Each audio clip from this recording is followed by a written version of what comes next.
Hola chicos, buenas tardes, noches. Perdón por la tardanza. ¿Me escuchan bien? Buenas tardes, profe. ¿Todo bien? Bueno, gracias Ángel que me avisó. Yo acá bien campante haciendo otras cosas y no me acordaba que hoy tengo clase a las 3. Bueno, será por el asueto de ayer, que uno se descontrola con los días, pero bueno. Como que sentía que hoy era lunes, no sé, una cosa así rara, pero no, es miércoles. Bueno,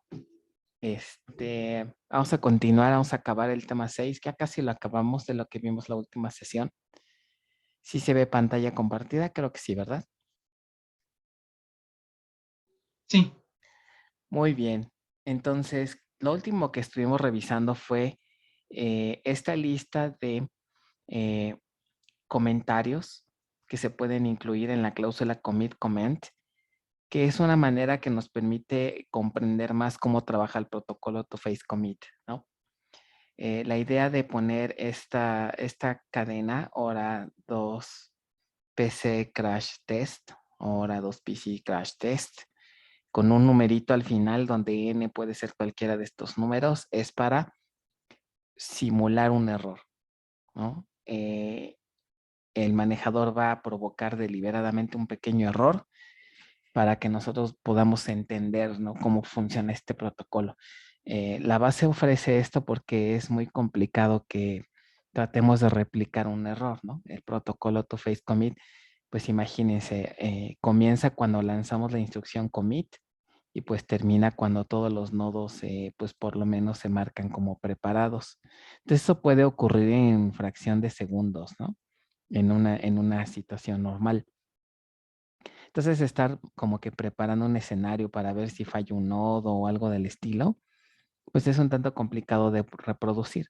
Entonces en ese sentido la base nos ofrece pues esta curiosidad, ¿no? Esta funcionalidad para poder provocar en el momento en el que querramos, ¿no? Que puede ser eh, antes de que los nodos se preparen, por ejemplo, después que se preparen, antes de que el nodo commit haga commit, o después que el nodo commit hizo commit, ahí genera un error.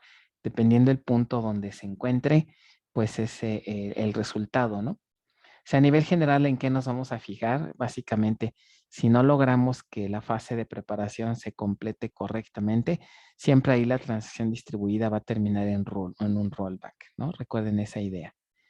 Para que la transacción distribuida se marque como confirmada por completo,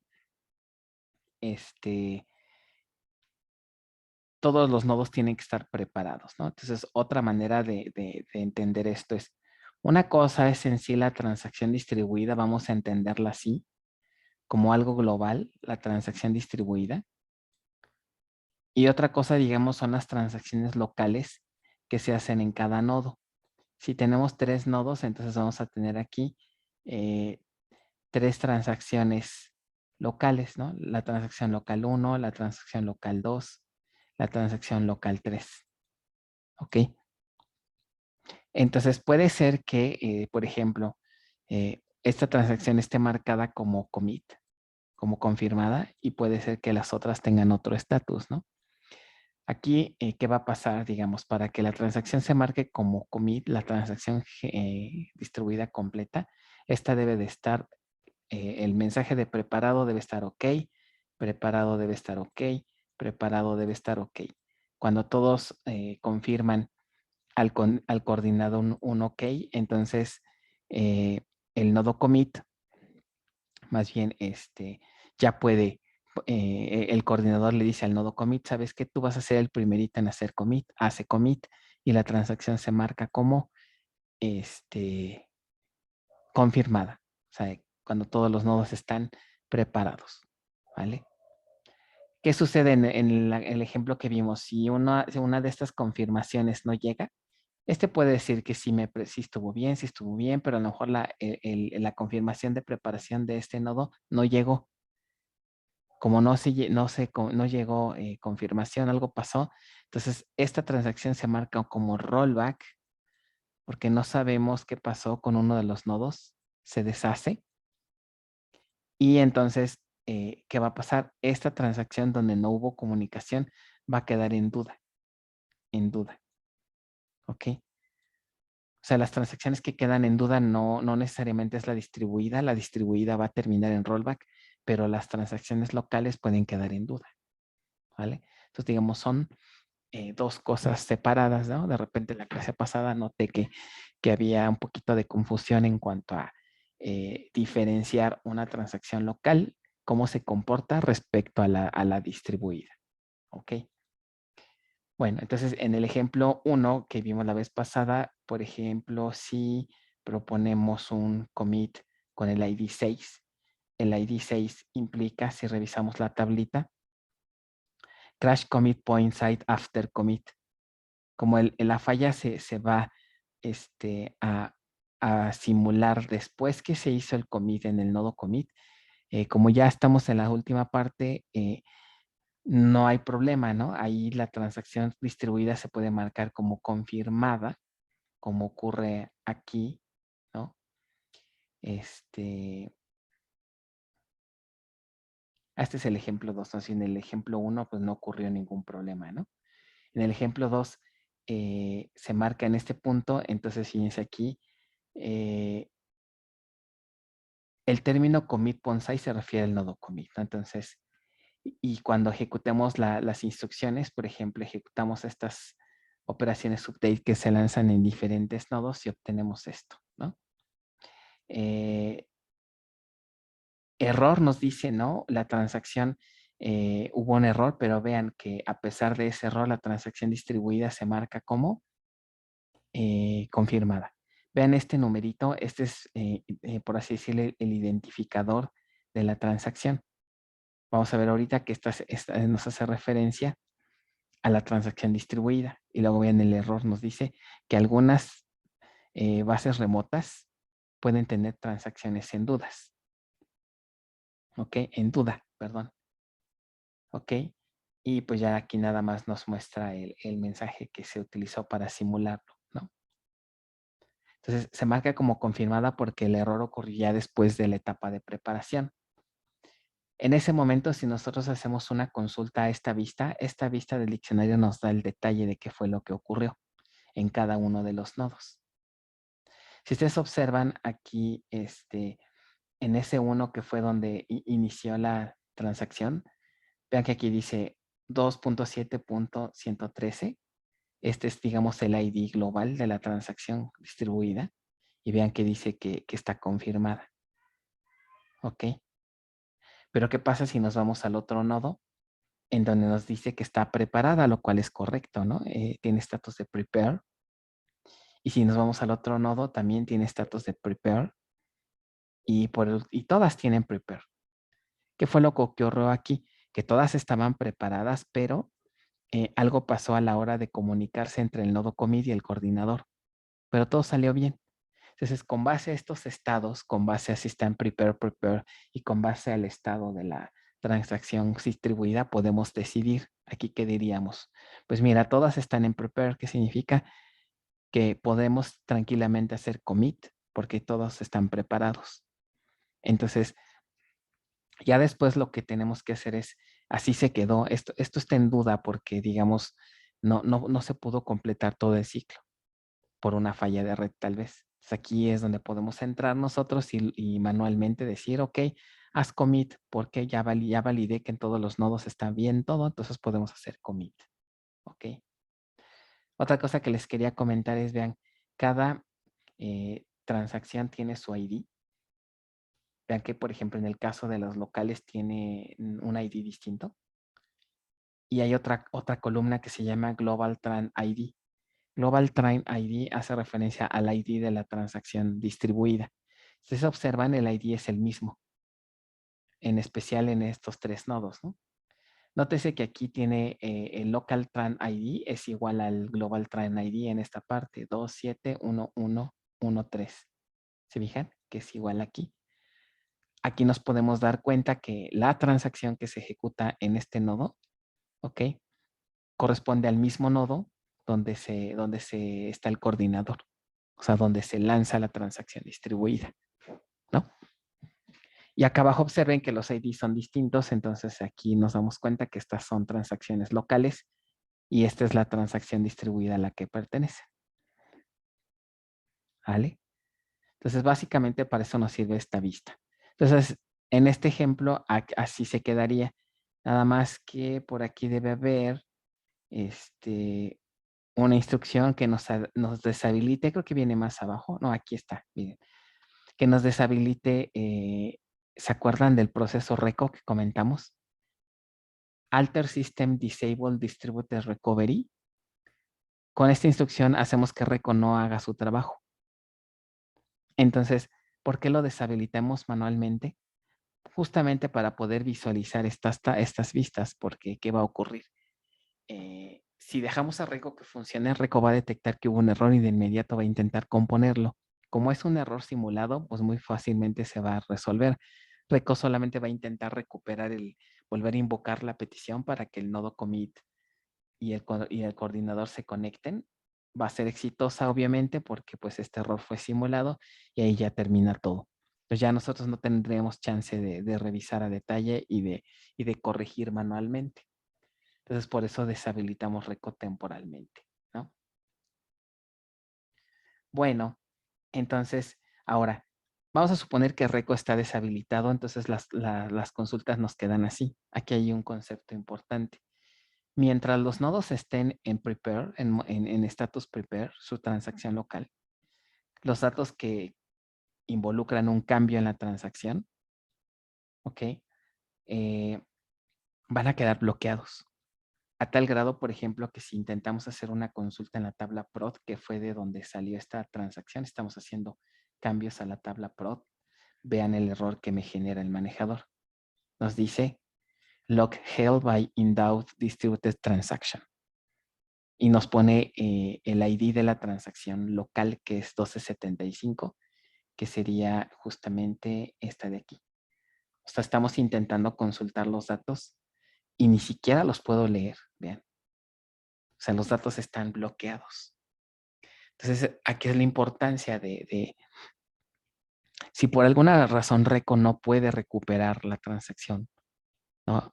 Si imagínense que en realidad sí, este nodo se murió, se cayó, la conectividad no está lista y a lo mejor ustedes saben que ese tipo de fallas pueden durar horas o hasta días, ¿no?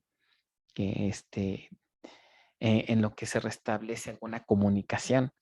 El problema es que los otros nodos van a estar bloqueados. Entonces, cuando tengamos un problema de un error de una transacción distribuida, es importante revisar que los otros nodos también terminemos sus transacciones, porque si no, se van a quedar los datos bloqueados por quién sabe cuánto tiempo. ¿Ok? Así se quedarían bloqueados hasta que no hagamos algo manual. Aquí estamos eh, eh, simulando un proceso de resolución manual porque RECO está abajo, ¿no? RECO no está arriba. Entonces, tenemos nosotros que resolver este problema forzosamente. Aquí sí no hay nada automático. ¿Vale? Bueno, hay otra columna que se llama in-out. In-out nada más es para entender si tiene el valor in, el nodo actúa como server. Si está en out, el nodo actúa como cliente. Hace referencia a datos en otro nodo. ¿Ok? La columna interface indica si el nodo fue designado como nodo commit, que sería la C, o N como nodo que no fue designado como tal. ¿Ok? Muy bien. Ok, entonces ahora la cuestión es, bueno, nuestra transacción así se quedó. ¿Cómo la resolvemos? Ahí entra el siguiente concepto que es la resolución manual a través de lo que le llaman un commit o un rollback forzado. ¿Ok? ¿Cómo hacemos eso? Bueno, nos conectamos a cada nodo. Vamos a suponer que este nodo no se pudo recuperar. Reco está abajo. Entonces, como todos están en prepare, tranquilamente nos podemos conectar a cada nodo y hacer un commit forzado. ¿Para qué? Para que se liberen los bloqueos. Entonces entramos al nodo y hacemos lo siguiente, ¿no? Nos conectamos a los tres nodos y hacemos commit force y me acepta como parámetro el ID de la transacción, en este caso la transacción local. Por ejemplo, en 2 es la 48, 11, 22 y 12, 75. 48, 22 y 12, 75. ¿Ok? Entonces, al realizar el commit forzado, el estatus ya de la vista cambia a force commit. ¿Ok? O sea, ya no va a estar como prepare, sino ya pasaría a nodo commit, pero forzado. En ese momento ya los datos de esas transacciones se liberan. ¿Ok?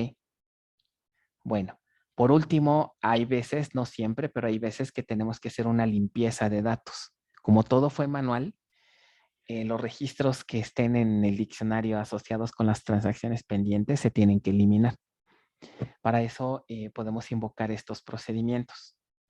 DBMS Transaction Port Loss DB Entry y le pasamos como parámetro el ID de la transacción. Con esto ya nos aseguramos que la vista queda limpia y ya no hay, ya acabamos, ¿no? Entonces, esto es, digamos, el chiste de este protocolo.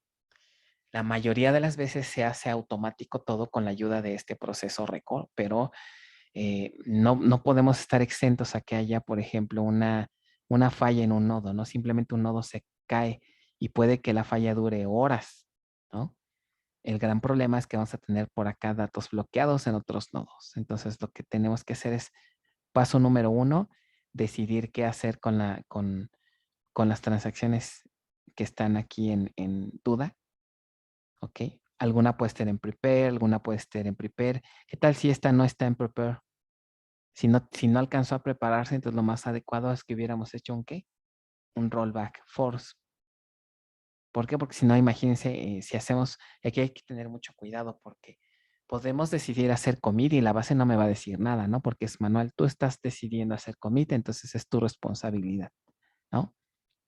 Si no sabemos con certeza qué pasó aquí, lo más seguro es hacer un rollback, ¿ok? Porque no sabemos qué sucedió. Pero estamos con la certeza de que al menos tenemos datos en prepare, podemos tranquilamente hacer el commit, ¿vale? Bueno, en el ejemplo 3, bueno, antes de pasar a ello, sí, adelante, Iván, con dudas, adelante. Bueno, o sea, entiendo lo del prepare, eso quiere decir que pues sí podemos hacer el commit y así, Ajá. pero ¿qué riesgos con los datos y eso podremos tener? O sea, ¿tendríamos inconsistencias o algo en alguno de esos casos? Si el estatus es prepare, no hay riesgo. Porque recordemos de la clase pasada, ¿qué significa prepare? Que los datos que tú estás modificando ya están en read logs de los nodos. Eso lo podemos tomar como una garantía que ya los cambios que incluye tu transacción ya están hechos. ¿Vale? Entonces, hay que partir del hecho de que tú defines una transacción, ¿ok? Y tu transacción tiene instrucciones. Instrucción 1, instrucción 2, instrucción 3. Vamos a suponer que tienes 4 instrucciones. Para ti, ¿qué es lo correcto o qué es lo que considerarías consistente? ¿Que se ejecuten las 4? Si llegas a un punto en el que te aseguras que las 4 instrucciones fueron ejecutadas con éxito, ¿qué dirías? Hagamos commit, ¿cierto? Porque todo se hizo bien. Eso se traduce en una distribuida a que todos los nodos te digan prepare OK, prepare OK, prepare OK. Cuando llegues a este punto, ya puedes tener la confianza que tu transacción se ejecutó bien, al menos las operaciones que tú mismo diseñaste están bien, por lo tanto, puedes decir OK. Cualquier cosa que haya ocurrido después, que si hubo una falla de conexión y eso provocó que cayeras en estatus de transacciones en duda, no hay problema. Bueno, y también validar el resultado de la transacción global. Aquí el manejador te va a decir commit. ¿Por qué? Porque alcancé a recibir todo. Pero puede haber el caso en el que la transacción el resultado es rollback, ¿no? Aquí cabe aclarar que esto sí es automático, o sea, el manejador sí decide si la transacción distribuida hace commit o hace rollback, pero esta es otra cosa, ¿no? Esto es a nivel de la transacción distribuida y las transacciones que tenemos que resolver manualmente serían las de los nodos, ¿no? Participantes.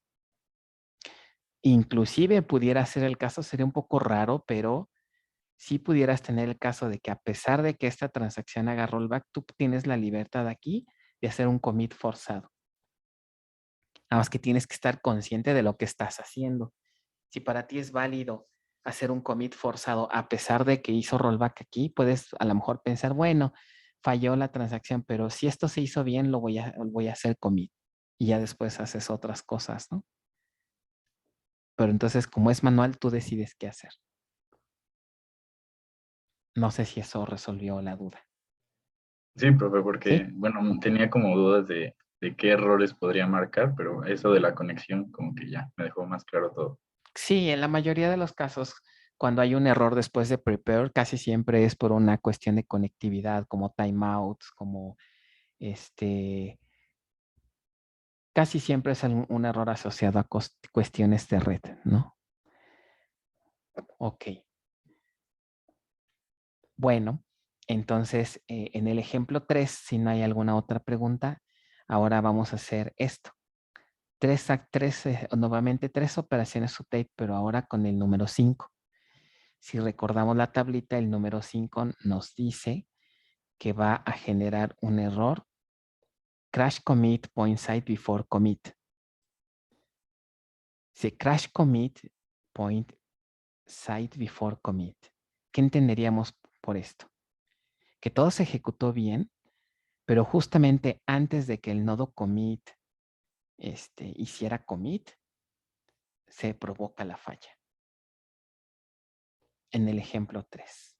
¿Qué creen que pase con la transacción distribuida en esta nueva combinación? Se haría un rollback. Ok, se haría un rollback. Ok, si ustedes se fijan aquí, efectivamente dice, transacción, esta es ahora la 960, ok, dice, se echó para atrás, rollback. Y lo mismo, ¿no? Algunas transacciones locales de bases remotas pueden estar en duda. Fíjense que el error dice maybe. Por qué lo pone así el manejador? Porque como hubo un error, no supo qué pasó. Aquí nos está indicando le está indicando al DBA, oye DBA, ojo, checa qué pasó con los otros nodos porque no recibí respuesta o porque ocurrió un error, no tengo la certeza si las cosas se hicieron bien. Entonces marcó rollback. ¿Ok? Entonces fíjense, el error que estamos provocando, dice, se refiere a la ocurrencia de una falla en el nodo commit justo antes de hacer commit. Hay que tener muy, muy presente esto. Aquí arriba les puse un resumen de cuáles son las condiciones para que el protocolo decida hacer comida a nivel de la transacción. Lo vamos a retomar por si acaso, ¿ok? Esta tablita, digamos, es importante, que nos resume todo lo que ocurre con el proceso. Recomiendo estudien bien esta tablita, ¿no? Vamos a leerla rápidamente. En la fase de preparación, dice, el nodo donde inicia la transacción, coordinador global, le solicita a todos los nodos, excepto al nodo commit, que se preparen para aplicar un commit o un rollback. Se escriben los cambios en los online read logs de todos los miembros, pero aún sin agregar la marca de commit. ¿Recuerdan eso? El commit record. Recuerden que preparar, ¿qué significa? Guardar todo en read logs, pero todavía sin la marca de commit. Eso de la marca de commit es un concepto que se ve desde avanzadas. Cada transacción tiene una marca de commit por aquí. Creo que aquí en este PDF no lo incluí, pero yo creo que valdría la pena mostrarles un dibujito de las notas de avanzadas. Déjenme rapidísimo abro ese documento. A lo mejor alguno de ustedes lo recuerda de semestres anteriores, si no se los muestro. Déjenme ver. ¿Dónde ando aquí? Avanzadas, apuntes, tema. ¿Qué tema? Ese es el tema. Debe ser el 7. Y debe ser la parte 1. Creo que sí. A ver.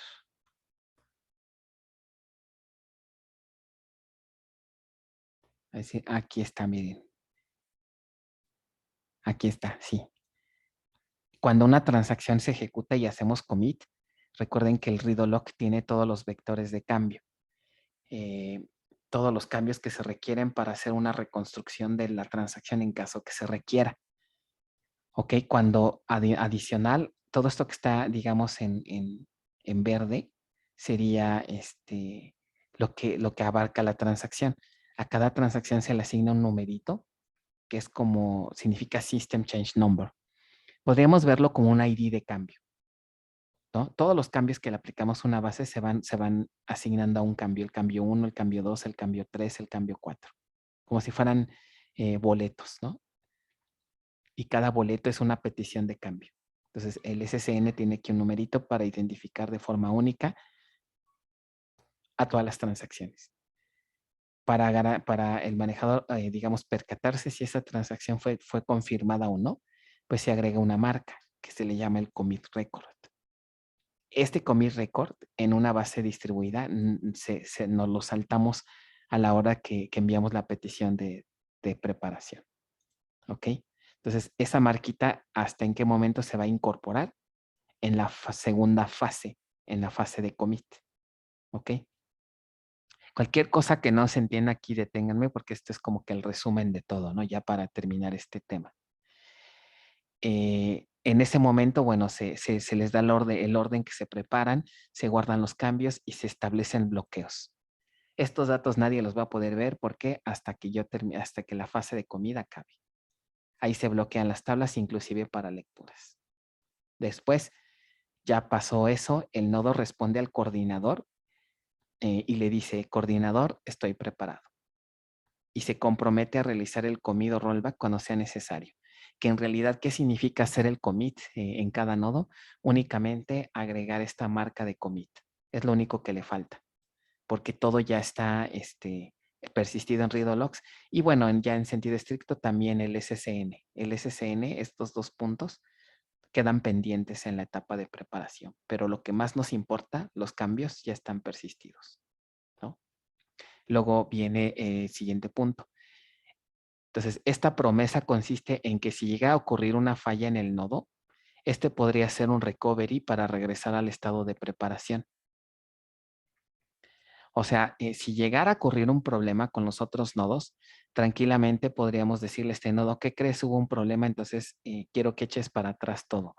Como los cambios ya están aquí en el read log, fácilmente podemos hacer un rollback, ¿no? Quitamos esto y listo. O lo contrario, cuando recibamos la señal de commit, pues simplemente agregamos el commit record y ya. Los cambios están almacenados.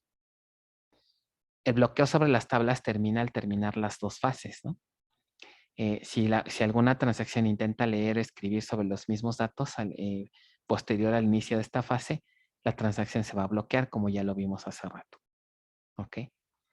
Este tiempo en realidad es infinita, es bien pequeñito, ¿no? Bien pequeñito, entonces no lo percatamos digamos, en una operación normal.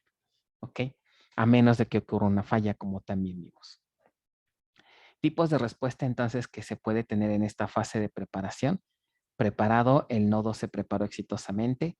Read only es interesante porque el nodo puede detectar, oye, pues tú me pusiste a hacer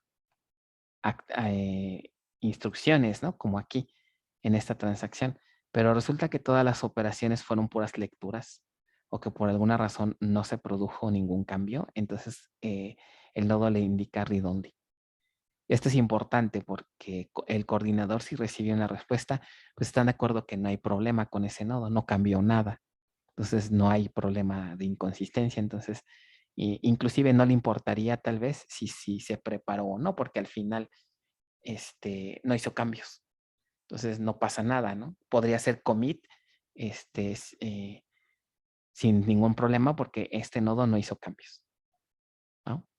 Y por último, abort puede recibir esta respuesta cuando algo le pasó al nodo. Implicaría que no pudo escribir en sus read logs. No pudo escribir. Por alguna razón, imagínense, aquí sí pudiera entrar otro tipo de errores. ¿Por qué no podríamos escribir en un read log? A lo mejor porque los discos donde estaban los read logs se dañaron. Ahí sí puede ser una falla de medios, por ejemplo. Y pues por más que quiera escribir, no va a poder. no pudo respaldar los read all logs, entonces abort. Aquí es donde obviamente el manejador decide echar para atrás toda la transacción. Bueno, después el nodo espera la señal del coordinador para realizar commit o el rollback. Aquí a decir el nodo se refiere a los nodos participantes, no al coordinador. ¿Dudas con la fase, con la fase de preparación hasta aquí? Todo se ve bien, ¿no? Se ve tranquilo. Ahora vamos a ver qué pasa en la fase del commit. Dice, la fase de commit inicia hasta que todos los nodos diferentes al nodo commit han concluido la etapa de preparación. Se concluye la primera etapa, comienza la segunda. En esta fase se realizan las siguientes acciones. 1. El coordinador global instruye al nodo commit a hacer commit. ¿Ok? Y aquí es donde estamos ahorita sembrando el error. Aquí sembró una falla. El nodo commit no pudo hacer commit. Entonces, el nodo commit realiza el commit. ¿Ok? Ahorita vamos a ver en qué momento ya la transacción se puede marcar como confirmada, ¿no? Me refiero a la transacción distribuida. El nodo commit hace su tarea, hizo commit exitosamente. Okay, el commit site o el nodo commit le notifica al coordinador global que ha realizado commit. ¿Ok? El coordinador envía mensajes a los demás nodos para que realicen el commit. ¿Ok? Luego, en cada nodo se realiza el commit de la parte proporcional de los cambios de la transacción distribuida que fueron aplicados y se liberan los bloqueos. O sea, aquí en realidad lo que sería es almacenar el commit record, ¿no? Como viene aquí, en cada nodo se escriben datos adicionales en los online read logs, o sea, sería el commit record y el SCN, indicando que la transacción distribuida ha hecho commit.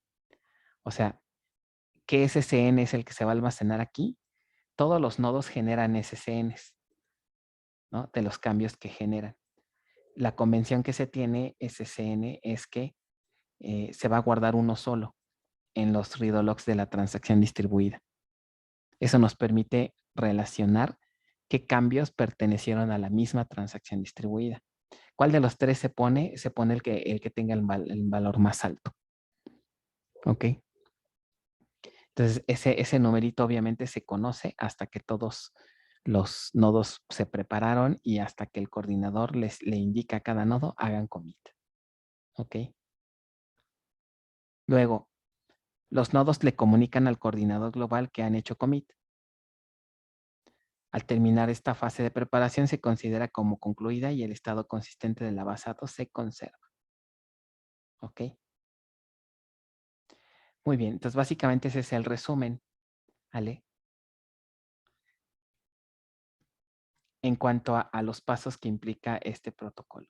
¿En qué momento entonces diríamos que la transacción distribuida se marcaría como confirmada? ¿Cuál sería, digamos, el último paso que se debe de realizar para que la transacción se marque como distribuida? Perdón, como confirmada. ¿Qué me dirían?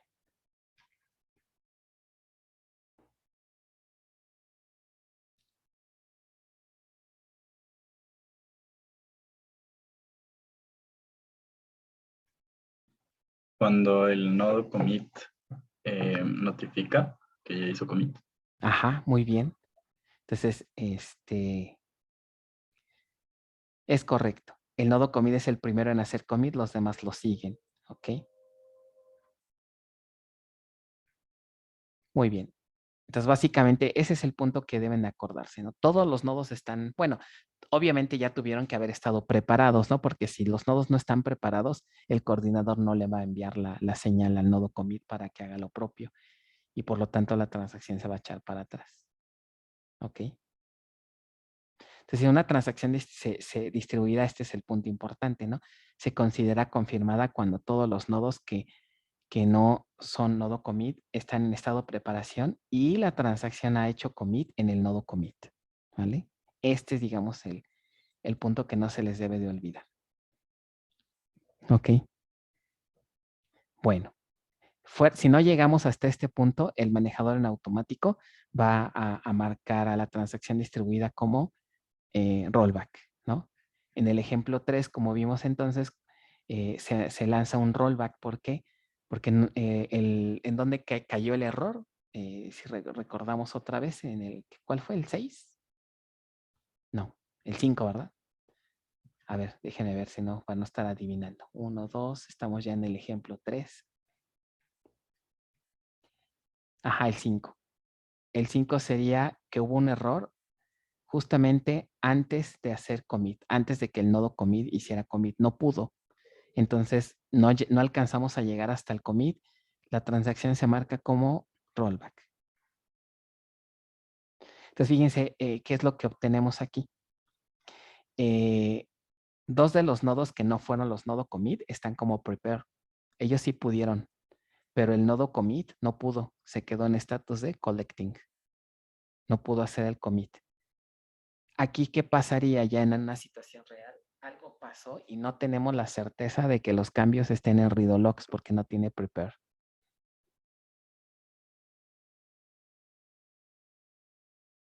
Que bueno, en realidad como es el propio nodo commit, nunca estaría bueno, sí estaría en nodo prepare porque está actuando con los dos roles, ¿no?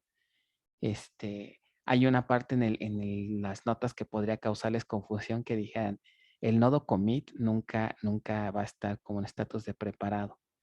Y por aquí de repente podrían ver que aparece como prepare. Igual y dicen, por fin, sí o no, ¿no? Pero recuerden que este nodo tiene dos roles. Es el nodo commit y también hace cambios. Al hacer cambios se vuelve al mismo tiempo un nodo participante. Por lo tanto, también va a tener su estatus de prepare. ¿Ok? Muy bien. Entonces, como no sabemos qué pasó aquí, entonces, ¿qué harían ustedes para resolver esto manualmente? ¿Qué harían aquí con estas transacciones? ¿Hacen commit o en alguna hacen rollback? ¿Qué creen que podrían hacer?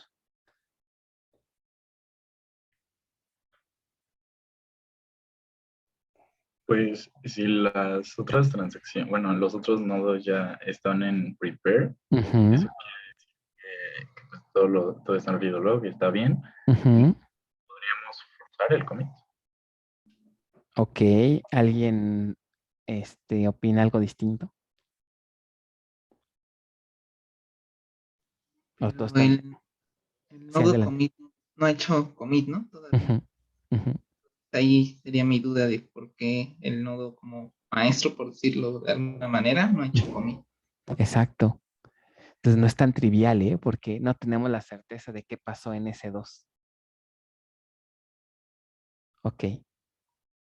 Tendremos que revisar nuestra transacción y ver ver qué acciones hizo, de qué tareas le tocó hacer este nodo.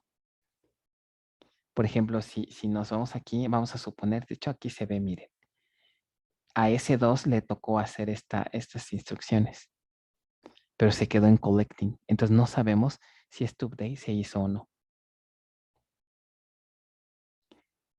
Entonces una opción, como decía aquí, va, bueno, podríamos decir, ok, forzamos el commit aquí y a lo mejor de forma manual aplicamos este update o validamos o podemos validar si se hizo este cambio. Y si no, lo podemos hacer. Nada más que aquí podríamos podríamos cometer un error, porque si tenemos muy mala suerte y llegan usuarios que consulten el dato antes que lo cambiemos aquí, podríamos generar inconsistencias, ¿no? Porque estos 60 ya van a estar en commit. Y en lo que llegamos al otro nodo y hacemos el 60, ¿qué tal si llega un cliente y consulta los tres? Y ya va a tener un valor diferente. Entonces, lo más probable, lo más seguro sería echar para atrás la transacción. Aunque estén en prepare, las vamos a echar para atrás. ¿Por qué? Porque no sabemos qué pasó aquí, ¿no? A menos que sean condiciones muy controladas, que digamos no hay ningún usuario conectado, y a lo mejor estas transacciones fueron muy largas, ¿no? Ejecutaron, no sé, 1000 operaciones, ¿no? Muchos inserts, muchos updates y como que echarlas para atrás diríamos, uy, es mucho, ¿no? Vamos a perder demasiado.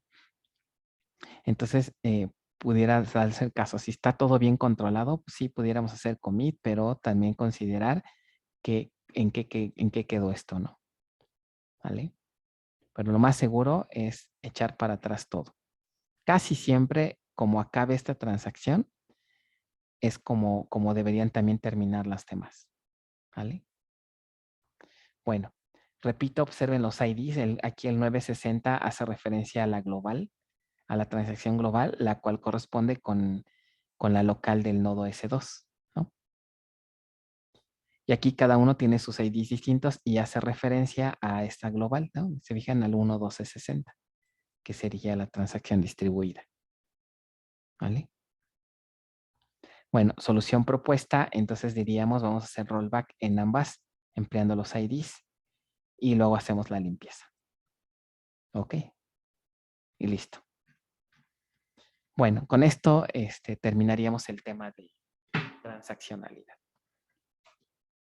Entonces, pues mi sugerencia es, ya ustedes a este nivel, ¿verdad? Si se van a dedicar a ingeniería de software, en verdad el tema de las transacciones es bien importante. No nada más a nivel de base de datos, sino también en software. En software, por ejemplo, en el código tenemos que poner por ahí algunas anotaciones. Por ejemplo, en el mundo Java se pone @transactional para decir que un componente de software va a ser transaccional. Y esta anotación normalmente tiene un montón de parámetros para configurar timeouts, el nivel de aislamiento, todo este tipo de conceptos que acabamos de ver se configuran. Y si no los conocen y si su sistema es distribuido o si es concurrente, olvídenlo, ¿no? Hay que entrarle a esto para que su código esté bien y reaccione bien cuando hay concurrencia.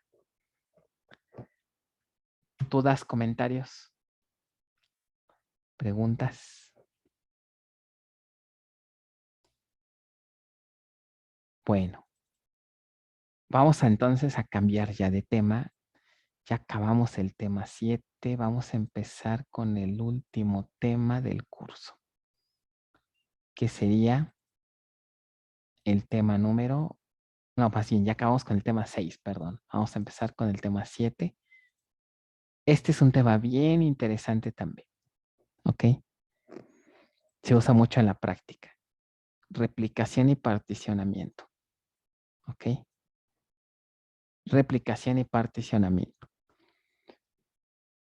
Propiamente el particionamiento, como veremos, no es una distribución pura. Es una variante. Nuestra distribución son 100% puras porque los fragmentos están en nodos completamente separados. Pero el particionamiento normalmente ocurre inclusive con bases centralizadas. Entonces podremos tener combinación de distribución pura con distribución local. Entonces vamos a platicar de ello. En el curso también hemos hablado de replicación. ¿Ok? Todos sabemos qué es la replicación, ¿verdad? ¿O quién me explica qué entienden por replicación o qué se acuerdan del concepto de replicación?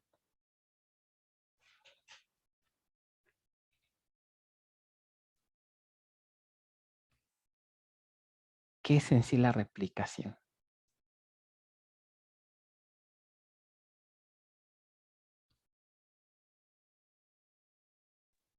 Que un registro esté en dos sitios diferentes. Ajá. Que un mismo registro esté en dos sitios diferentes. Supongamos que ya está. Pero la replicación va un poquito más allá, ¿no? Inclusive no necesariamente tienen que ser 12. Pueden ser 3, pueden ser n. Así podríamos irnos hasta n sitios. Aparte de asegurarnos de que ese mismo registro esté, a suponer que tenemos por ID, el ID 1, ¿qué otra cosa considera la replicación aparte de que se encuentre en los 3 nodos o en los n nodos?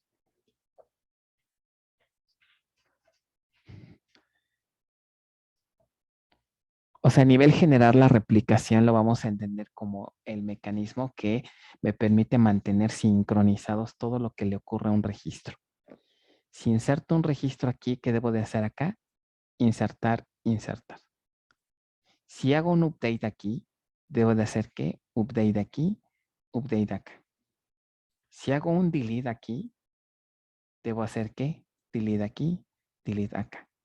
O sea, por eso es la palabrita, no estoy replicando, estoy copiando, estoy propagando todas las operaciones que se le hace a un registro. Esa es una replicación. En este contexto estamos siendo muy estrictos, ¿no? Porque en una base distribuida, por ejemplo, ¿qué pasa si este nodo no está disponible a la hora que se lanza la inserción? Es decir, pude hacer la inserción aquí y pude hacer la inserción acá.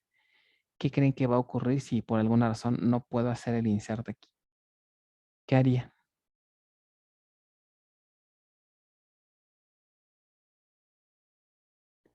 Hago un comida aquí y hago un comida acá y lo dejo así.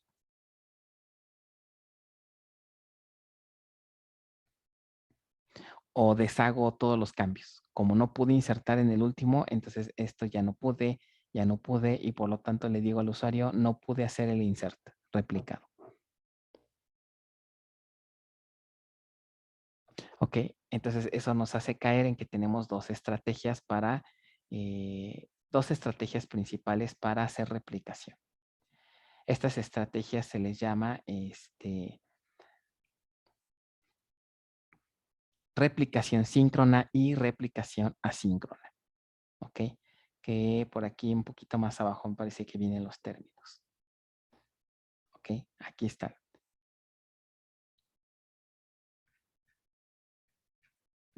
Creo que viene un poquito más abajo. Bueno, replicación síncrona y replicación asíncrona. ¿Vale? ¿Qué tipo de replicación sería esta en la que somos muy estrictos?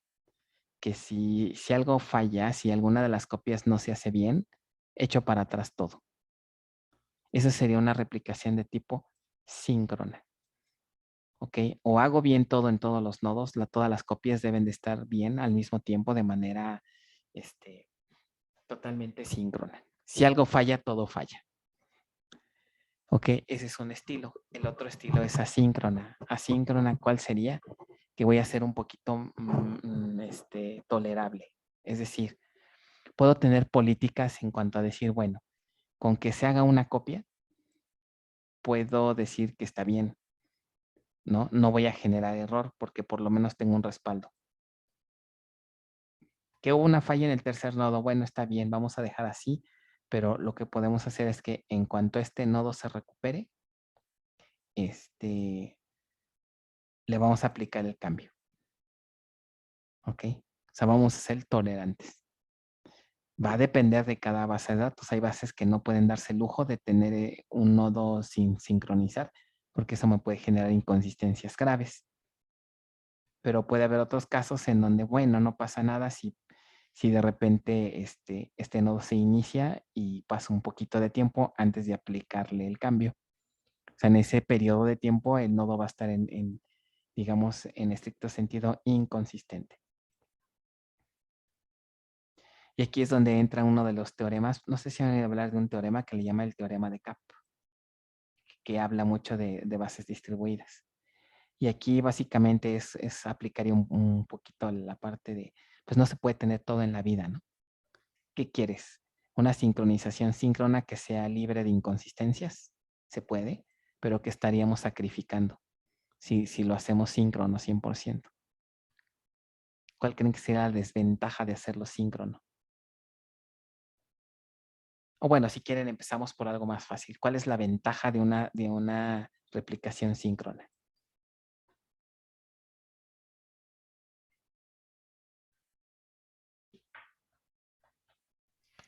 Evitamos inconsistencias. Ajá, exacto. Siempre vamos a estar al día, nuestras copias van a estar en todos los nodos sin problema. ¿Y cuál sería la desventaja?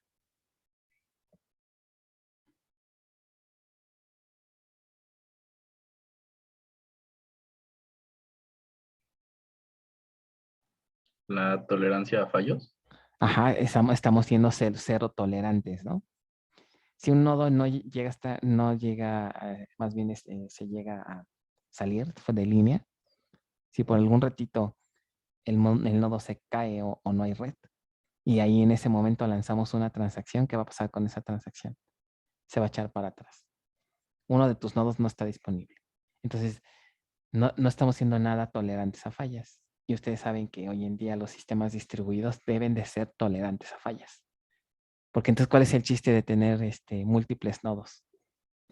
¿No? A veces hemos comentado que no nos preocupamos porque tenemos muchos nodos y si falla uno, entonces hay más nodos y entonces podemos tener tolerancia a fallas.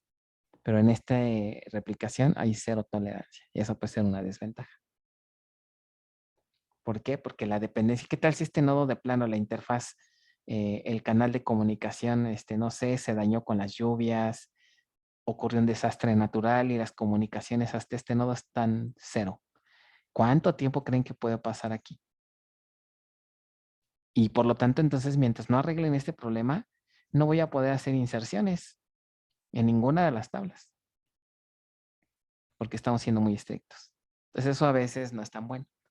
Dependiendo de la naturaleza o qué tan delicado es que pudiéramos tener inconsistencias, podríamos irnos a algo más, menos restrictivo. O sea, hace una replicación asíncrona. Cuando es asíncrona, establecemos reglas, como les decía, ¿no? Vamos a poner cuál es el mínimo número de copias que deben crearse para considerar el proceso exitoso. Ah, pues sabes que con que se genere una copia. Bien, se genera esta copia y entonces ya la replicación termina porque fue exitosa. El problema va a venir aquí abajo, ¿no? Cuando este nodo se recupere, a lo mejor cambiamos al valor X, aquí ya tenemos X, aquí tenemos X, pero este sigue teniendo Y.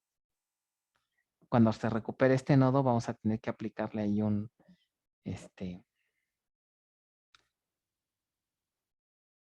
alguna especie de recovery o algo para que también aplique los cambios, pero en lo que lo hacemos, nos pueden ganar lecturas y tener datos diferentes, X, X, Y. ¿Se fijan? Entonces, por eso decíamos, bueno, ¿qué quieres? Alta tolerancia a fallas, está bien, pero entonces vamos a sacrificar consistencia, ¿no? Las dos no se puede. Lástima, ¿no? Entonces ya va a depender, no sé, imagínense en un sistema en donde las transacciones son como redes sociales, son likes, son me gusta, cosas de ese tipo. ¿Ustedes creen que afecte mucho si de repente se pierde un like?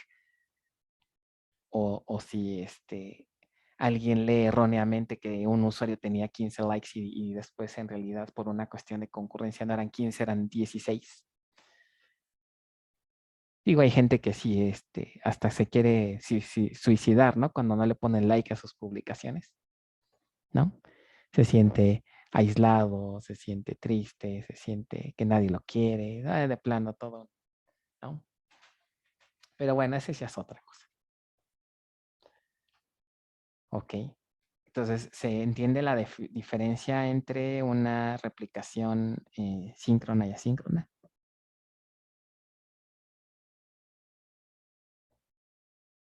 Bueno, hay distintas maneras para implementar estos conceptos. ¿Ok? Hay varias herramientas, varias librerías, funcionalidades que ofrecen los manejadores propias de cada uno. Por la cuestión del avance, ¿no? Que más me hubiera gustado mostrarles toda la gama que hay de cuestiones para hacer replicación, pero ya el curso ya no nos da para tanto, ¿no? Entonces vamos a ver nada más dos técnicas muy sencillitas que son ilustrativas. Una para hacer replicación síncrona y la otra para hacer replicación asíncrona.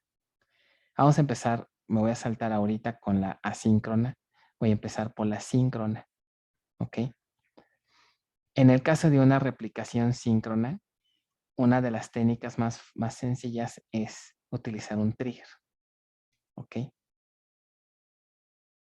¿Se acuerdan que en su práctica 8 ustedes implementaron transparencia bueno, o más bien lo están haciendo, ¿no? Porque por cierto, no les había actualizado las fechas de las prácticas y no me dicen nada, qué mala onda. Hoy me di cuenta que no les había actualizado las fechas de entrega y ustedes, pues como no sube nada, no hago, pues no hacemos nada, ¿no? Y ustedes cállense, no digan nada, no ha subido la fecha. Pero bueno, ya actualicé las fechas para sus 8 prácticas, hasta ahí vamos a llegar.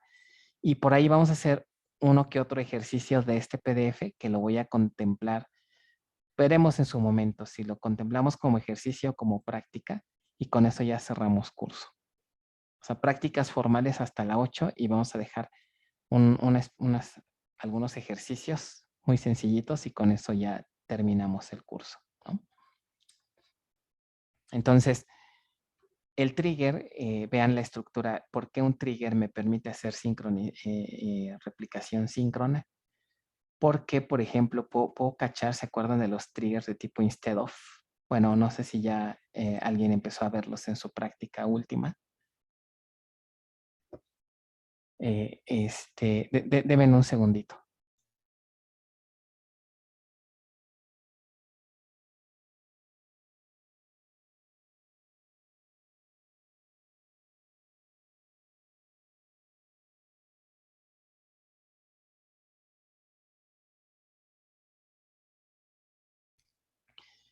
Listo, perdón. Entonces, este tipo de triggers, nada más confírmeme, ¿alguien ya revisó de qué trata un trigger de este tipo? ¿O alguien sabe por qué se llama instead of insert, update o delete trigger?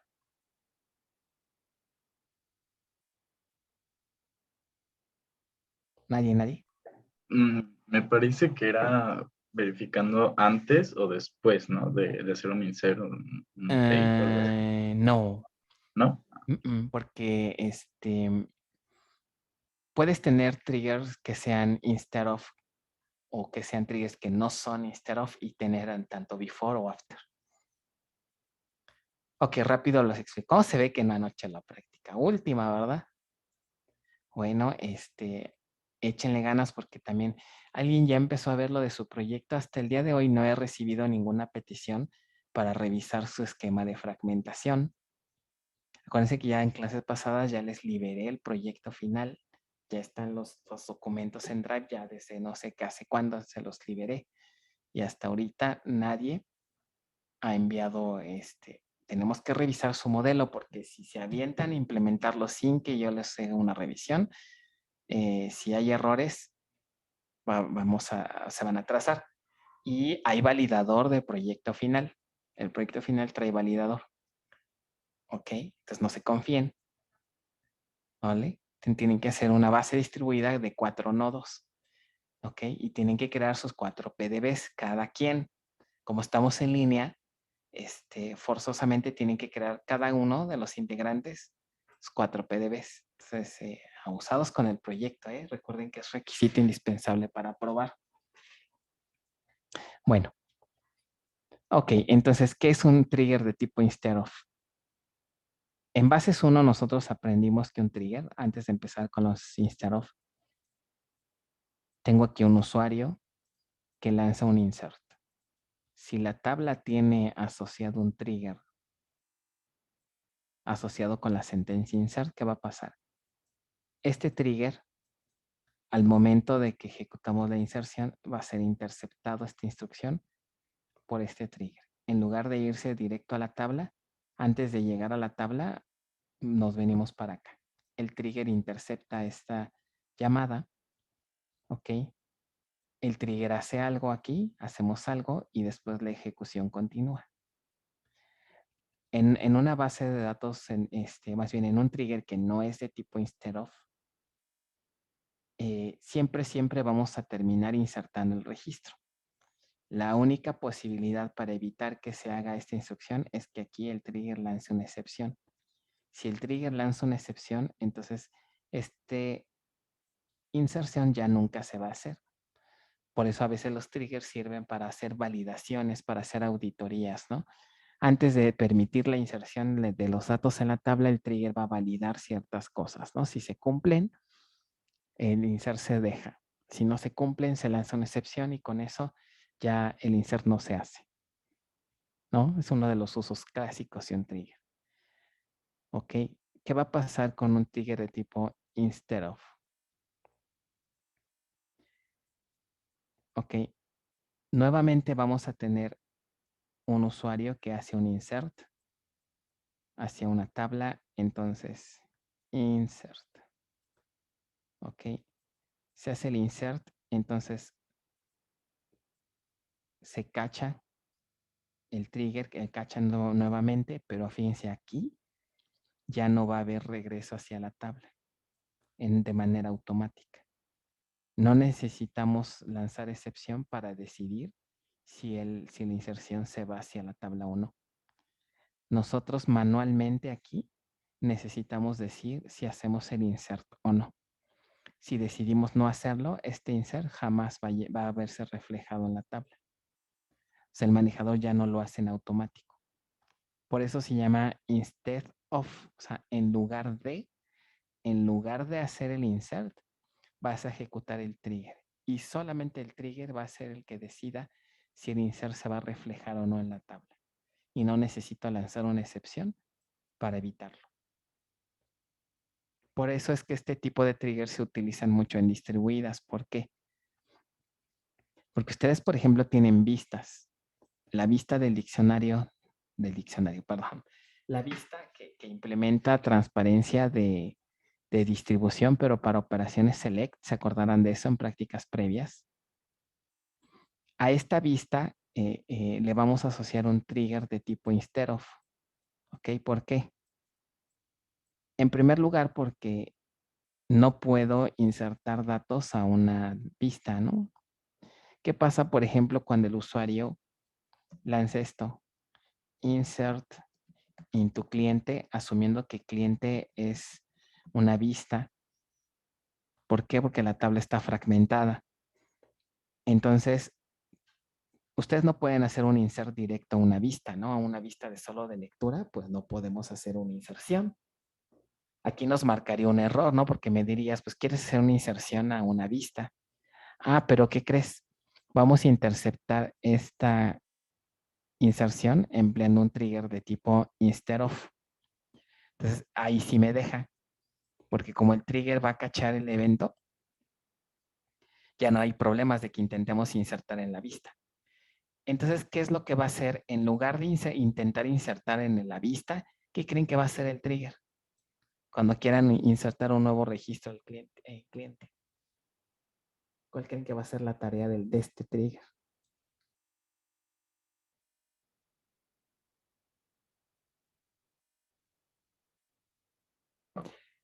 Supongamos que la tabla cliente fue fragmentada en dos, ¿no? Una fragmentación horizontal primaria, algo muy sencillo. Aquí tienen su cliente 1, cliente 2, pero el usuario manda un insert como si la base estuviera centralizada. Ese evento lo cacha el trigger. Entonces, ¿qué tiene que hacer el trigger para insertar ese nuevo cliente? Ver en qué nodo lo inserta. Ajá, muy bien. O sea, el trigger va a ser la conversión de una petición que está con transparencia de distribución, como si estuviera centralizada, la va a descomponer en sentencias que ya no son transparentes, ¿no? Aquí ya validaría con base al esquema de fragmentación. Por ejemplo, si en C1 están todos los clientes que sus apellidos van de la A a la M, entonces aquí el trigger que debería validar, checar el apellido, ¿no? Si el apellido cae aquí, entonces va a lanzar insert into cliente 1. Pues si fijan, ya nos oculta que cliente 1, que en realidad el registro se va para este nodo. Entonces el trigger se vuelve como una especie de dispatcher, ¿no? Recibe peticiones y dependiendo los datos y la operación, indica hacia qué nodo se va a hacer el cambio. ¿Ok? Ese es un trigger de tipo instead of. ¿Vale? Entonces, en replicación se utiliza esto. ¿Por qué? Porque yo quiero hacer una inserción, ¿están de acuerdo? En una tabla. Pero quiero asegurarme que las inserciones se hagan los 4. Entonces, el usuario manda su inserción, su registro, quiere insertarlo. En lugar de insertarlo directo a esta tabla, a la tabla 1, aquí vamos a tener la tabla 2, a la tabla 3 y a la tabla 4, en lugar de insertarlo directo, lo vamos a interceptar por un trigger de qué tipo? Instead of trigger. Llega la petición aquí y ¿de qué creen que se va a encargar este trigger? Como quiero replicar, este trigger va a insertar aquí, va a insertar aquí, va a insertar aquí y va a insertar acá. O sea, va a crear una transacción distribuida, lo que vimos en el tema pasado. Es una transacción distribuida porque va a insertar en 4 nodos. ¿Ok? Entonces, para que esta inserción sea exitosa, este trigger que tiene que hacer, insertar en los 4 nodos. Si inserta correctamente y si al final lanza un commit y si el commit es exitoso, entonces, ¿qué indicamos? Que ya se hizo la replicación síncrona. Dicho de otra forma, ya en código tendríamos esto. Vamos a crear un trigger de tipo instead of date or delete, ¿no? Create or replace trigger, el nombre del trigger, y luego le decimos que va a ser de tipo instead of y para qué instrucciones de ML va a despertar, en este caso para inserciones. ¿Sobre qué tabla? Ok, sobre la tabla tipo cuenta. O sea, vamos a suponer que tipo cuenta está replicada en 2 nodos. Ok. Entonces, cachamos el evento y nótese que hace este código. Validamos, ¿no? Si se trata de una inserción, fíjense que intenta hacer aquí este código. Tiene un contador aquí y luego va a hacer la inserción de forma local y luego la inserción de forma remota. Vean que aquí utilizaríamos, por ejemplo, los sinónimos, ¿no? Para referirnos a cada fragmento. Y luego vean qué validación hace. El valor de bcount lo va sumando, lo va incrementando. Bcount, 2 puntos igual a bcount más SQL por ciento row count. ¿Qué creen que haga esta cláusula SQL row count?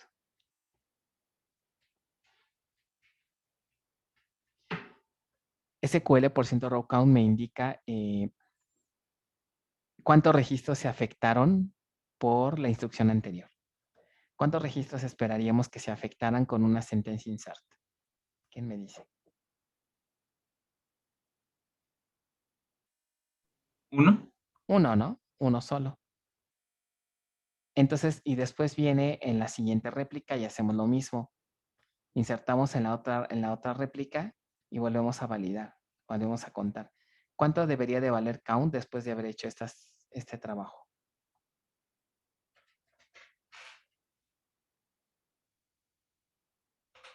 2. 2 porque fueron son 2 copias, ¿no? Entonces, si se fijan aquí, validamos. Si no se pudieron hacer la copia de las 2, vamos a terminar la transacción, ¿ok?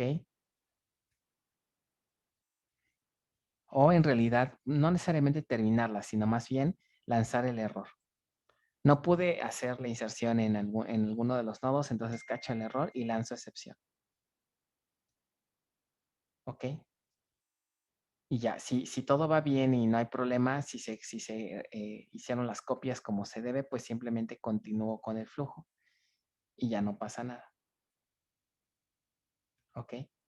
Nótese que aquí no estoy aplicando ni commit ni rollback. ¿Por qué? Porque la decisión de hacer el commit o rollback ya sería del usuario que lanza la consulta, no tanto de la ejecución del trigger. ¿No? Bueno, dudas con esta técnica. Entonces, fíjense qué pasa si por alguna razón, ¿por qué síncrona? Si uno de los nodos no estuviera disponible, ¿qué creen que va a pasar con este código? Vamos a suponer que este primer nodo falló. No, más si quieren el segundo. Este fue exitoso y cuando intentamos hacer la inserción en la segunda réplica, se produce un error. ¿Qué pasaría ahí? El valor de count no va a ser igual a 2. Ajá, y por lo tanto, el trigger va a lanzar una excepción.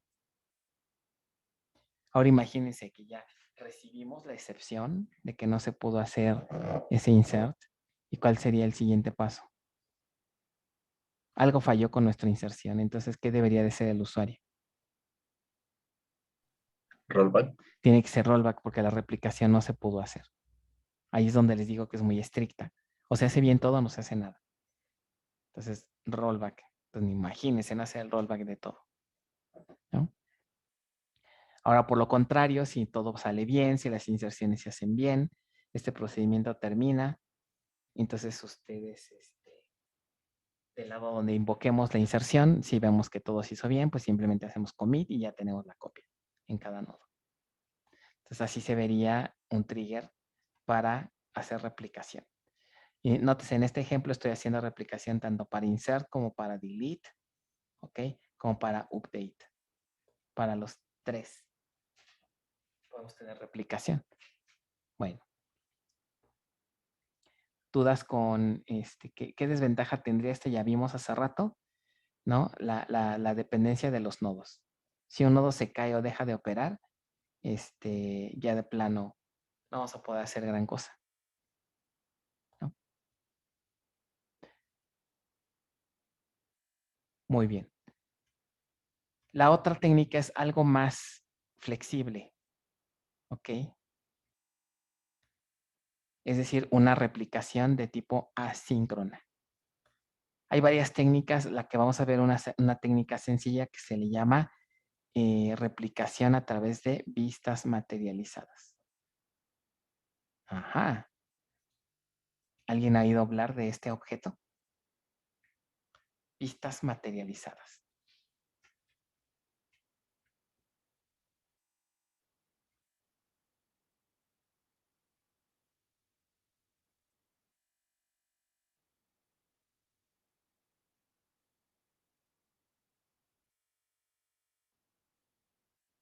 ¿No? Ok.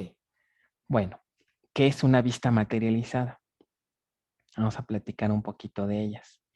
Antes de pasar y cambiar, porque hasta aquí vamos a dejar el concepto de replicación síncrona. En su proyecto final van a hacer una de las tablas globales va a tener replicación síncrona. Los abusados, ¿no? Porque esto lo van a tener que implementar en su proyecto. ¿Vale? Una de las tablas tiene replicación síncrona. Bueno. Profe, Adelante. ese bcount, con la condición de bcount, el 2 es por el número de fragmentos, ¿verdad? Correcto. Tú aquí, Ok. aquí esperas que sea un 2, entonces por eso está aquí, digamos, puesto de manera directa. Si tuvieras 4 nodos y quieres que la replicación se haga en los 4, que también depende del número de cambios, ¿no? Aquí tienes 2 updates, obviamente estás validando que tus 2 updates se hagan hecho correcto, cada uno en su respectivo nodo. ¿Ok? Aquí tiempo cuenta R1 y R2 en realidad serían sinónimos que apuntan a los fragmentos de la tabla tipo cuenta. O simplemente, fíjense, no es necesario tener la base, una tabla fragmentada. De hecho, no, perdón, ya les mentí. Replicación no tiene que ser entre, bueno, sí podríamos tener replicación entre fragmentos, ¿no? Que los fragmentos estén en todos los nodos, pero no necesariamente tiene que estar fragmentada, ¿no? Yo puedo tener una tabla cliente y otra tabla cliente en distintos nodos, ¿no? Y no necesariamente van a estar fragmentadas. En general, replicación de tablas, ¿no? Bueno, vamos a hablar, si no hay más dudas, de lo que sería vistas materializadas. Nuevamente, por efectos del curso, nos vamos a enfocar en las vistas de tipo read-only. No sé si recuerdan de bases 1, en las cuales llegaron a platicar. Las vistas que ustedes ubican, casi siempre las usamos como vistas de lectura, ¿no? Para hacer consultas de una forma más fácil. Bueno, pero también hay vistas que podemos hacer operaciones de mail. Por ejemplo, podemos hacer inserciones a una vista. No es que los datos se almacenen en la vista, sino que ¿dónde creen que van a almacenarse los datos? Si tuviéramos una vista editable, ¿no?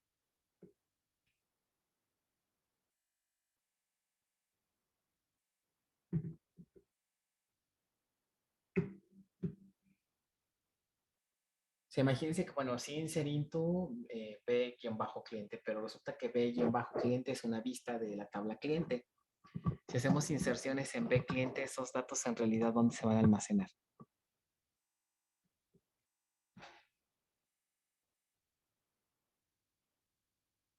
En la tabla. En la tabla origen, correcto, ¿no? Así como de la tabla se obtienen los datos, también ahí se van a insertar. Hay que cumplir ciertos requisitos para que sea editable, ¿no? Pero bueno, no es el enfoque ahorita, nos vamos a enfocar a las vistas materializadas read-only.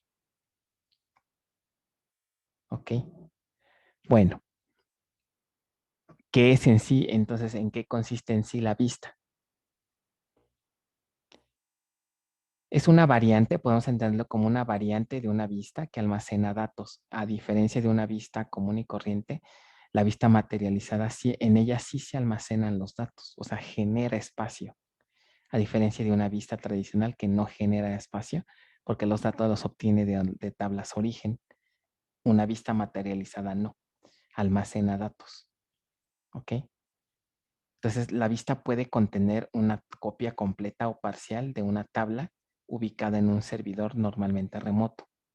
Entonces, en realidad, nuestra tabla origen puede tener asociada una vista materializada que representa una copia fiel de una tabla, o sea, nuestra réplica.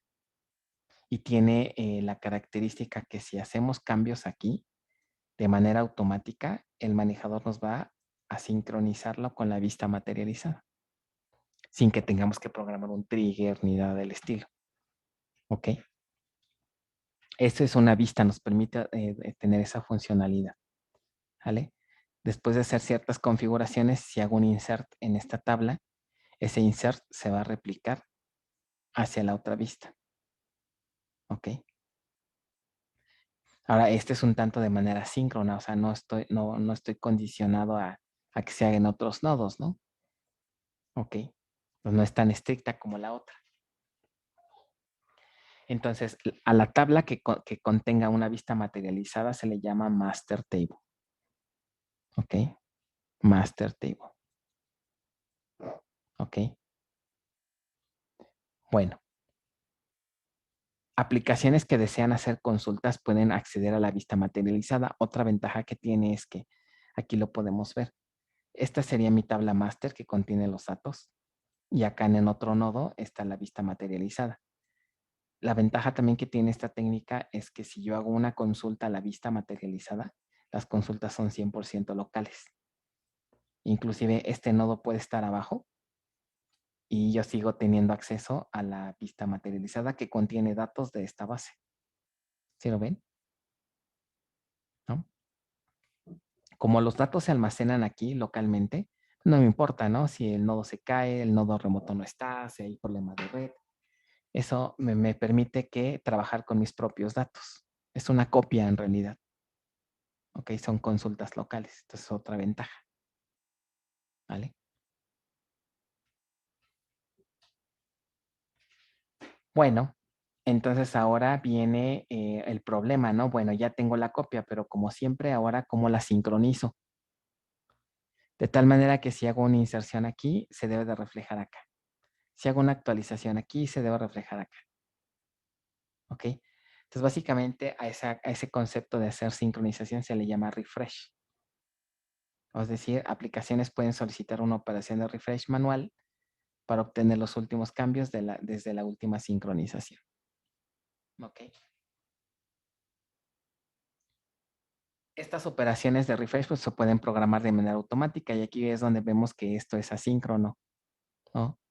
Podríamos decir, bueno, tú deja que hagan inserciones y cambios a la tabla master, pero vamos a suponer, cada 10 minutos quiero que un trigger de tipo instead of despierte, ¿no? No, perdón, más bien,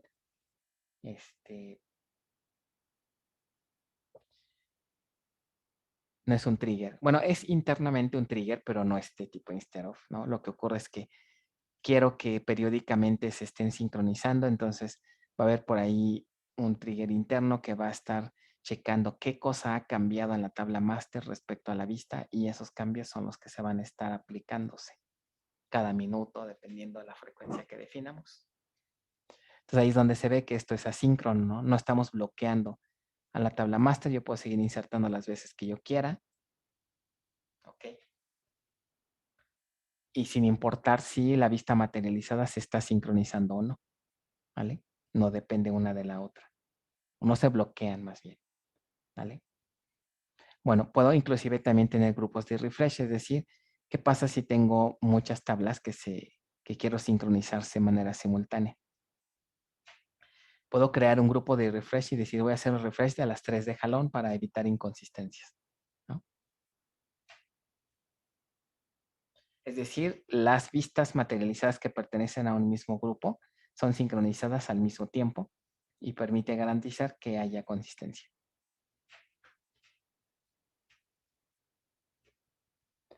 ¿Hasta aquí alguna duda? ¿Se va entendiendo?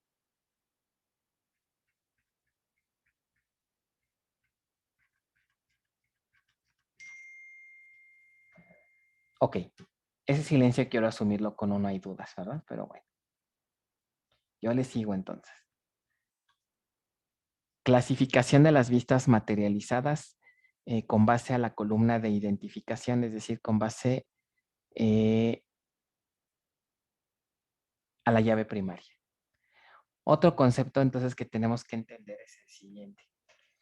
Cuando se hace una sincronización entre ellas, necesito identificar, ¿no?, que un registro de esta tabla existe en la vista materializada. ¿Ok? ¿Cuál sería el mecanismo más fácil para identificar que dos registros están en ambos lados? ¿Cómo los compararía o contra qué? ¿Cómo sé que ese registro está en la otra, en la vista? Con la pega. Con la PK, exacto. Hay otras técnicas, pero igual para efectos del curso vamos a dejarlo a nivel de la llave primaria. Se puede hacer inclusive a nivel de row ID y otras columnas, pero vamos ahorita a acotarlo a la PK. Entonces, ese es un concepto. El otro concepto es que hay también vistas materializadas que pueden editarse, al igual que una vista tradicional. Nuevamente vamos a acotarlo a vistas read-only nada más. ¿Ok? Bueno. ¿Cómo se crea una vista materializada? Muy sencillo, algo así. Create Materialize View, el nombre de la vista. Y with primary key le estamos indicando que se utilizará la llave primaria para identificar registros. Y ya después viene la consulta como si fuera una vista normalita. ¿Ok? Entonces fíjense aquí, la consulta se le asterisco from cliente y le pone la arroba, ¿no? Es decir, de dónde se va a traer los datos. ¿Ok? Bueno. Les digo, estas son otras técnicas para identificar registros. Estas no las vamos a revisar porque realmente ya es demasiado. Nos enfocamos solamente con las pecas. Bueno, ahora otro concepto que también es bien importante. También podemos clasificar a las vistas materializadas con base al tipo de operación refresh que hacen. Una, entonces repito, sería con base a si son únicamente read-only o si también podemos escribir en ellas. Y la otra es clasificándolas con base al tipo de refresh. ¿Ok? Resulta que hay dos tipos de refresh. Uno que le llaman fast y otro que le llaman complete. ¿Cuál es esa diferencia? Miren, fíjense bien. ¿Cuál creen que sería el algoritmo más sencillo para sincronizar a estas dos tablas? O sea, supongan que tengo registros aquí y tengo registros aquí. Vamos a suponer que empieza a haber cambios en estos registros, ¿no? Hacen update, delete, etc. ¿Cuál creen que sea la estrategia más adecuada en cuanto a desempeño para sincronizarlas?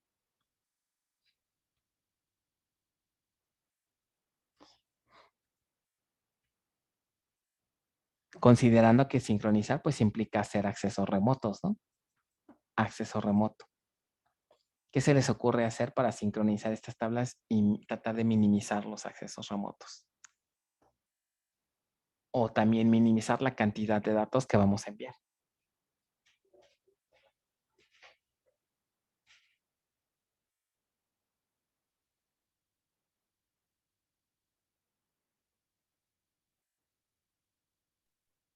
Podríamos juntar bloques de registros y ya una Ujú. vez que se pase un umbral, entonces se hace el acceso remoto para sincronizar y así minimizamos los accesos. Ok, juntamos todos los cambios y únicamente lo que cambió, imagínense si la tabla es de 1.000.000 de registros, ¿no? 1.000.000 de registros. Y si cambiaron 15 registros, ¿qué sería lo más adecuado? Pues que Nada más obtengo estos 15 registros que fueron los que se sufrieron cambios y los envío. O sea, la técnica general sería envía nada más lo que cambió. Sincroniza lo que cambió. Eso sería lo ideal, ¿no? El problema que para hacer para poder implementar ese requisito que nada más lo que cambió, la base tiene que saber bien qué columnas fueron las que editamos. Entonces hay restricciones. Si el código de la vista materializada es muy complejo, tiene joins, tiene varios ciertos operadores, no va a ser tan trivial detectar qué fue lo que cambió. Entonces ahí no nos va a quedar de otra más que si no puedo hacer eso, lo que se haría es un fast, más bien un refresh lento o completo que le llaman. Es decir, no puedo detectar qué registros cambiaron, entonces no me va a quedar otra más que agarrar todos los registros o volver a reconstruir la vista y enviársela. ¿Ok? Obviamente es mucho más pesado, ¿no? Porque tengo que reconstruir todo. ¿Ok? Entonces, a eso se refiere con este concepto de aquí, de la clasificación de una vista con base al tipo de refresh. ¿Ok? Muy bien. Ahora, para que podamos tener operaciones de refresh de este tipo que sean fast, por eso se le llama fast, porque se detecta qué fue lo que cambió y nada más eso es lo que se envía, ¿no? Entonces eso es algo que se hace rápido y que no genera tantos datos a viajar, ¿no? Para que eso funcione, necesitamos incorporarle a la tabla una especie de bitácora, que es donde va almacenando qué columnas y qué valores han sufrido cambios. Y a partir de esa bitácora ya el manejador rápidamente puede detectar qué cosa o qué tanto tiene que sincronizar. Entonces, de entrada, si queremos usar un fast refresh, necesitamos también crear algo que le llaman eh, el, el log, ¿no? O la bitácora de la tabla master, ¿ok? O también le llaman MB log, es como la bitácora de la vista materializada, pero pues esa está asociada hacia la tabla master, ¿no? Bueno. Vamos a ilustrarlo con este diagramita. Bueno, antes de ello. El log de una master table entonces se vería más o menos así. Tengo la master table que sería la tabla que queremos sincronizar. Tengo algo que le llaman el MView log. MView se refiere a la vista materializada. ¿Ok? El log que me permite comunicarme con la master table. Aquí se guarda todo lo necesario para poder hacer una sincronización rápida. ¿Ok? Y bueno, la relación no es 1 a 1, ¿no? Podríamos tener inclusive múltiples vistas, cada una teniendo datos distintos que provienen de la misma master table y por lo tanto van a tener el mismo enview log, ¿no? ¿Vale? Podría ser así. Vamos a hacerlo de la forma más sencilla, que sería esta, ¿no?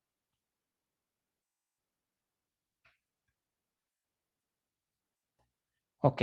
Entonces, pues, este sería un ejemplo de una vista materializada empleando un fast refresh, ¿ok? Si una vista materializada puede ser actualizada a través de su fast refresh, esta se considera como una vista materializada simple. ¿Ok? O sea, tiene fast refresh habilitado. ¿Cómo se vería la definición así? Más o menos esto. Create materialize view, el nombre de la vista materializada y aquí le indicamos el tipo de refresh que puede ser fast, ¿ok? With primary key. O sea, estamos hablando de un fast refresh con llave primaria. Y le ponemos aquí la consulta. ¿Ok? De la que va a obtener de los datos de la vista. Luego, hay que crear el log. Para que pueda funcionar esto correcto, tiene que existir su log, su bitácora. Entonces, ¿cómo se crea esa bitácora? Create Materialize View. No es cierto, esa no es la bitácora, este es otro ejemplo. Debe de andar por acá. Ahorita me regreso allá, nada más les voy a mostrar. Creo que ya me pasé.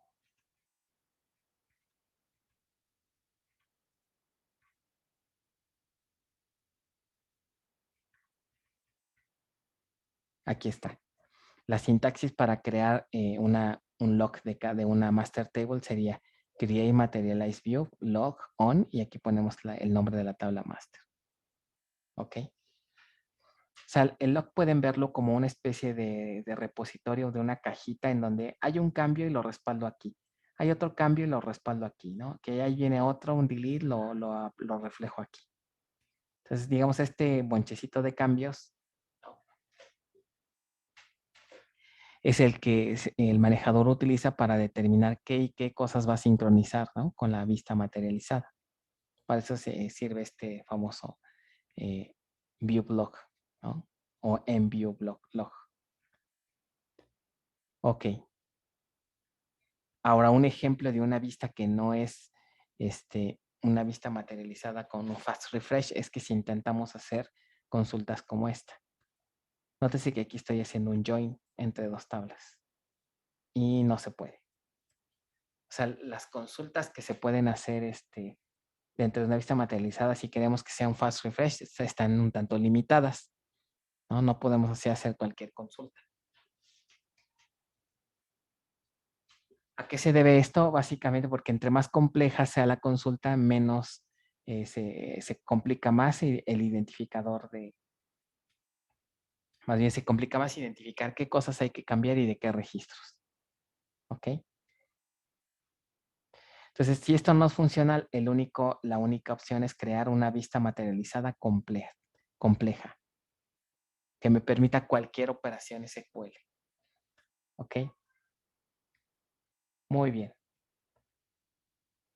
¿Qué cosas son las que no se permiten? Bueno, aquí hay una listita. En general, digamos, no se permiten, por ejemplo, hacer joins, ni un union all, ni intersect, ni minus. Entonces, hay bastantes restricciones, ¿no? Bueno, pero algún costo teníamos que pagar, ¿no? Si queremos algo automático, pues ni modo, hay que pagar cierto precio, ¿no? Entonces, vamos a compararlas. Miren, este dibujito nos va a dar una idea muy, muy, ilustrativa y práctica de cómo trabajan los logs. Entonces vean que esta imagen se compone de dos métodos, el método A y el método B. El método A está haciendo uso de una vista materializada y el método B no, está haciendo no, discúlpenme al revés. El método A hace uso de una vista que es compleja y el método B utiliza dos vistas materializadas, fueron dos, pero son fast, ¿no? Tienen fast refresh habilitado. ¿Ok?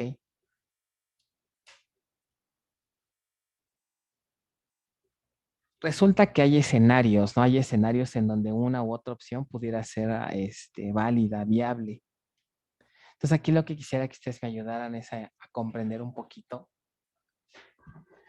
bajo qué escenarios podríamos tener vistas materializadas complejas que sean buenas y bajo qué escenarios podría ser más adecuado una vista materializada con un fast refresh.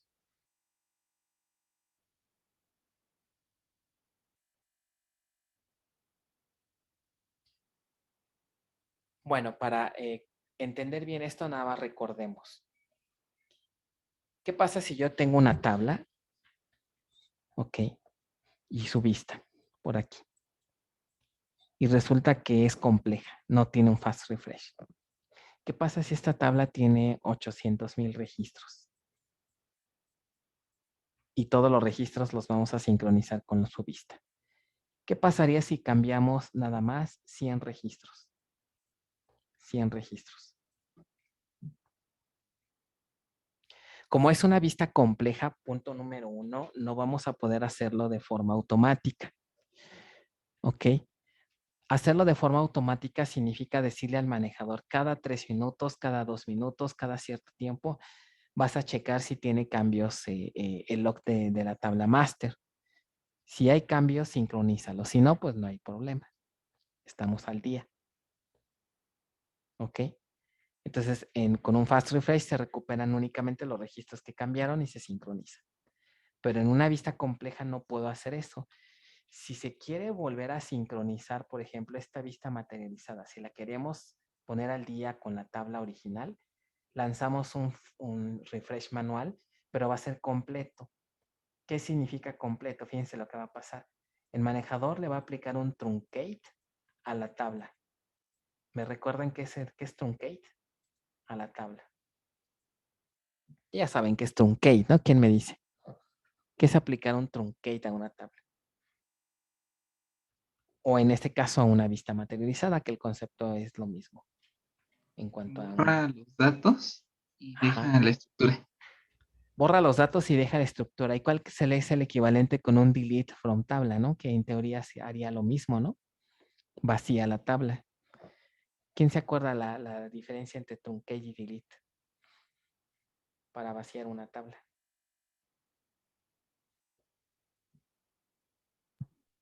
El truncate creo que no daba opción a hacer un rollback, ¿no? O alguna acción de Ajá, recuperación. correcto. Y delete sí. Por lo tanto, truncate es más rápido porque no le importa que no genera nada de datos de redo. Y por lo tanto va a ser más eficiente y más rápida. Ya no podemos hacer un rollback. Entonces aquí es justamente lo que pasa, ¿no? Aquí no hay tanto problema porque la vista es read-only, pero se utiliza un truncate para hacerlo lo más rápido posible. Entonces se hace el truncate de la vista y para sincronizar con los cambios no va a quedar otra más que traernos todos los 100,000 registros y copiarlos otra vez. O sea, es volver a traernos todos los datos y insertarlos en la vista. O sea, es como que borrón y cuenta nueva. Por eso se llama un refresh pesado o completo, porque necesitamos volver a regenerar la vista desde cero. No nada más traernos los cambiecitos, ¿no? Lo que cambió. Sí queda claro más o menos la diferencia entre que sea una vista compleja y una vista con fast refresh.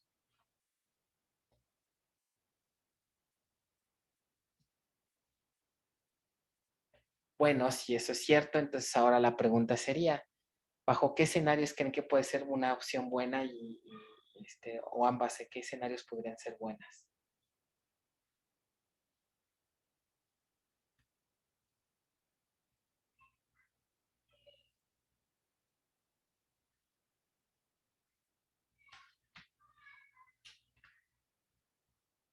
¿No? Ok, vean, observen. ¿Qué pasaría? Vamos a empezar cuando tenemos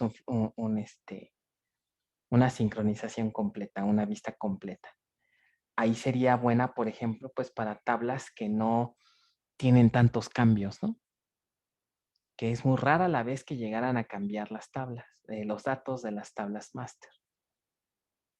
¿Ok? Entonces, supongamos que tenemos una tabla, por ejemplo, aquí en un sitio remoto, que a lo mejor es que estas tablas ya prácticamente no se mueven, a lo mejor de una base analítica, de un data warehouse, pero están en un servidor remoto. Por acá nosotros de este lado estamos en otro server, pero quisiéramos hacer analítica de estas tablas. El problema es que estamos de manera remota y la otra que pues son tablas muy grandes y necesitamos hacer tal vez varios joins para poder sacar los datos. Entonces lo que se hace, ¿sabes qué? Pues para no tardarnos tanto, vamos a crear una vista materializada. La vista materializada, nada más la primera vez que se genera, se lanza esta consulta que implica hacer joins entre estas tablas grandes. Esa operación puede ser costosa, tardada, pero una vez que se obtienen los datos y se construye la vista materializada, los datos ya se quedan locales. Ya inclusive con el join hecho, ¿no? Y una vez que esté local y con el join hecho, pues hacer analítica de manera local sobre esta vista, pues es algo ya eficiente. ¿Ok? Esta idea inclusive se ocupa en bases en donde ni siquiera están distribuidas. Me tocó ver en la práctica, eso sí lo vi en la práctica, que por ejemplo tienen un modelo relacional muy normalizado en tercera forma normal o hasta en cuarta, de tal manera que hay un montón de ligas entre ellas, ¿no? ¿Y qué pasa si quisiéramos hacer un reporte que traiga datos de todas estas? Lanzar una operación select hacia ellas con un montón de joins puede ser algo lento.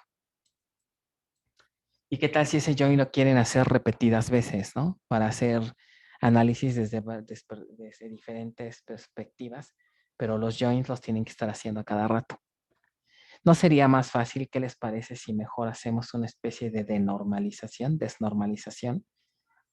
Es decir, ejecutamos los joins una sola vez y los resultados los guardamos en una vista materializada. Y ya de aquí hacemos análisis. ¿Qué creen que va a ser más fácil? ¿Hacer análisis en esta tablota que no tiene joins o hacerlo en esta que tiene un montón de ligas, ¿no? O de operaciones join? Pues obviamente va a ser mucho más eficiente aquí. Entonces, una manera de hacer desnormalización sin tener que modificar la estructura de nuestra base actual es usando vistas materializadas. Esta idea, ¿sí quedó claro? ¿Se entendió?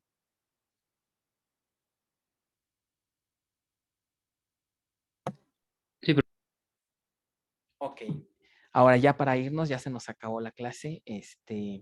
Sería, para el caso de una vista que tiene un fast refresh, o sea que sería el siguiente escenario, este de aquí, ¿cuál pudiera ser un escenario donde sea bueno, donde no sea tan ineficiente? Aquí básicamente la respuesta sería, aquí es lo contrario, ¿no? Tablas master en donde hay demasiados cambios. ¿Qué quiere decir? Que entonces sí puede haber un problema de sincronización, porque si hay demasiados cambios y si no sincronizamos frecuentemente, podemos tener una versión ya muy viejita de los datos, ¿no? En el otro escenario no, porque debido a que casi nunca cambian estas tablas, hacer una operación de refresh completo, yo sé que es muy pesado porque me voy a traer todos los registros, ¿no? No solo los que cambiaron. Pero como es una operación poco frecuente, porque casi son de lectura, pues no hay tanto problema, ¿no? Puedo regenerar la vista ahí de vez en cuando, ¿no? No pasa nada. Pero si hay demasiados cambios, pues lo que nos conviene es el otro esquema. ¿Ok? Tablas que cambian mucho con el tiempo. Ahora fíjense la técnica, ¿qué es lo que podríamos hacer? No puedo crear una vista materializada con una consulta compleja. Por ejemplo, no puedo crear vistas con joins en vistas materializadas. Ese es el costo que tengo que pagar, ¿no? Quieres hacerlo automático y quieres nada más que se migren los cambios, entonces necesito que la consulta, la vista materializada, defina una consulta sencilla. Y una de las restricciones es hacer joins. Pero fíjense qué podríamos hacer. Ah, bueno, ¿qué te parece si mejor en lugar de hacer un join, las separamos y generamos dos vistas materializadas, pero que tengan un fast refresh? Entonces, con esto ya sí resolvemos el problema de regenerarlas, pero ahora el join que necesitemos para hacer analítica, ahora lo tenemos que hacer de manera local. Entonces, esto pudiera a lo mejor tener una cierta penalización en desempeño, porque cada que querramos hacer analítica, tenemos que hacer el join que está aquí. Y entonces incorporamos una vista, que esta vista es tradicional y estas son vistas materializadas. Y el día de mañana, si quieren, revisemos a más detalle este método B, ¿no?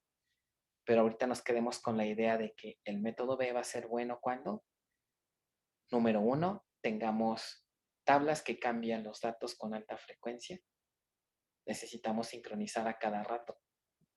Y ese sería el uso. Pero ¿qué desventaja pudiera tener? Que vamos a tener que estar haciendo operaciones join de manera muy frecuente con las vistas materializadas que tuvimos que dividir para poder hacerlas de tipo fast refresh. ¿Ok? Entonces, tiene sus pros y sus contras cada método. Entonces, mañana seguimos platicando de esta técnica para que quede un poco más claro, ¿no? Listo, vamos a dejarle hasta aquí si quieren. No sé si tengan alguna duda, pregunta.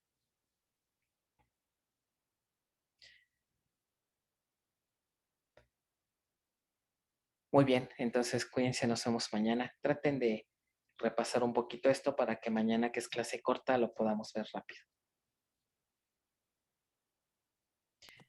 Sí, profesor. Nos Muchas vemos, buen día, Gracias, hasta profe. luego. gracias. Hasta luego. Bye. Profe, Mande. una pregunta. Lo de los proyectos, no recuerdo, ¿podemos seleccionar el que sea o No. Ya está en Drive. Aquí no hay asignación. Lo que está solo en es uno? Drive de su proyecto, eso lo tienen que hacer cualquiera de los equipos. Así es. Ok. Ok, no hay casos de estudio. Es un caso de estudio, pero es el mismo para todos. Ok, Ok, no me perfecto, tienen que profe. enviar ni mail ni nada. Es empezar ya a trabajar con el proyecto. ¿Vale? Sí, profe, muchas gracias. Bueno, nos vemos.